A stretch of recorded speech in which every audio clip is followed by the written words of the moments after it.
আমি লাইভে আছি। মোহাম্মদ আব্দুল মালেক এবং আমরা এই মুহূর্তে যেটি দেখতে পাচ্ছি যে খালেদা জিয়ার জানাজা শেষে বিএনপি চেয়ারপারসন ও সাবেক প্রধানমন্ত্রী বেগম খালেদা জিয়ার কফিন কাঁধে তুলে নেন ইসলামী বক্তা ডক্টর মিজানুর রহমান আজহারী এবং বাংলাদেশ খেলাফত মজলিসের আমির মাওলানা মোহাম্মদ মামুনুল হক। বুধবার বিকেলে খালেদা জিয়ার জানাজা শেষে মানিক মিয়া অ্যাভিনিউয়ে এ দৃশ্য দেখা যায়। বিএনপি চেয়ারপারসন ও সাবেক প্রধানমন্ত্রী বেগম খালেদা জিয়ার কবরে সবার আগে নেমেছেন তার বড় ছেলে ও দলের ভারপ্রাপ্ত চেয়ারম্যান তারেক রহমান। তিনি নিজ হাতে মাকে কবরে চিরনিদ্রায় শায়িত করেছেন। বুধবার বিকাল 4:15টার দিকে রাজধানীর জিয়া উদ্যানে সাবেক রাষ্ট্রপতি জিয়াউর রহমানের কবরের পাশে খালেদা জিয়াকে দাফনের কার্যক্রম শুরু হয়। এ সময় তারেক রহমানকে কবরে নামতে দেখা যায়। মাকে কবরে শায়িত করার পর 4:30টার কিছুক্ষণ পর তিনি উঠে আসেন।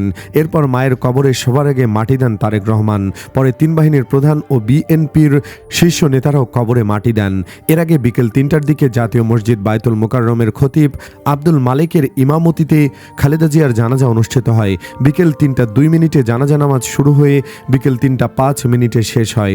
জানাজায় রাষ্ট্রপতি মোহাম্মদ শাহাবুদ্দিন, প্রধান উপদেষ্টা অধ্যাপক ডক্টর মোহাম্মদ ইউনুস, অন্তর্বর্তী সরকারের উপদেষ্টা এবং 3 বাহিনীর প্রধানরা উপস্থিত ছিলেন।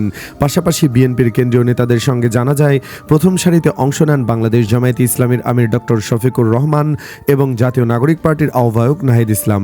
এছাড়া 32টি দেশের রাষ্ট্রদূত জানাজায় অংশ নেন।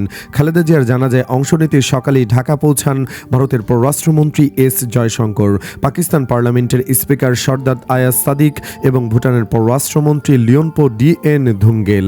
এদিন অনুমোদন ছাড়া কাউকে সংসদ ভবনের উত্তর প্লাজায় প্রবেশ করতে দেওয়া হয়নি। জানাজা ঘিরে জনসমুদ্রে পরিণত হয় পুরো মানিক মিয়া এভিনিউ এলাকা।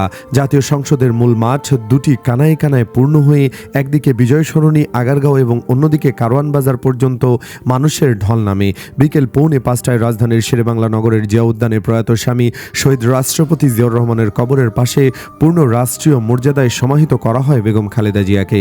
দাফন কার্যের সময় খালেদা জিয়ার পরিবারের সদস্যরা উপস্থিত ছিলেন। দর্শক, এমন জানাজা বাংলার ইতিহাসে কেউ দেখেনি। খালেদা জিয়ার জানাজা কি দেশের ইতিহাসের সেরা জানাজা? হ্যাঁ হলে কমেন্টে জানিয়ে দিন।